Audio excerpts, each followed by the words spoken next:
इसके साथ कंपनी ने कहा है कि वो अगले 12 महीनों में अपने लगभग 2.5 लाख कर्मचारियों को आर्टिफिशियल इंटेलिजेंस पर ट्रेनिंग देगी। जय झूलेलाल। जय झूलेलाल। भाभी किथे? बाजार वई आहे, अचो न। अच्छा ही चाबी रखो न, मां झूलेलाल मंदिर में थी वञा पई, चालीहो चालू थियो न।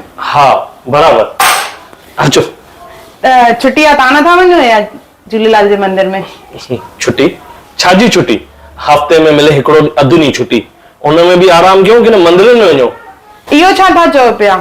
झूलेलाल जे मंदिर में न वेंदव? झूलेलाल साईं त असांजा इष्ट देव आहिनि। पुट हिन में हिन चोड़ो न आहे, अच वे, हलिया वे।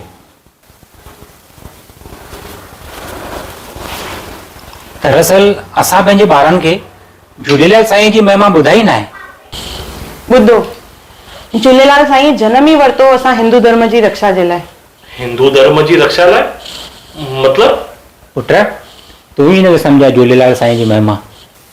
असांजा वॾा जॾहिं सिंध में रहंदा हुआ त उते मिर्ख शाह नाले हिकु ज़ालिम राजा हूंदो हो, जिन हिंदुनि मथां घणा ज़ुल्म कया ऐं उन्हनि जो ज़बरदस्ती धर्म परिवर्तन करे रहियो हो। सभिनी गॾिजी करे सिंधु नदीअ जे किनारे ते लगातार 40 ॾींहंनि जे लाइ वरुण देवता जी उपासना कई। उनखां पोइ झूलेलाल साईं जनम वरितो और पंहिंजी लीलाउनि सां मिर्ख शाह खे सबक सेखारियो और असांजे हिंदू धर्म जी रक्षा कई। मतलब त झूलेलाल साईं अगर न हुजनि हा त असां हिंदू धर्म में बि न हुजऊं हा। इहा ॻाल्हि 16 आना सच आहे।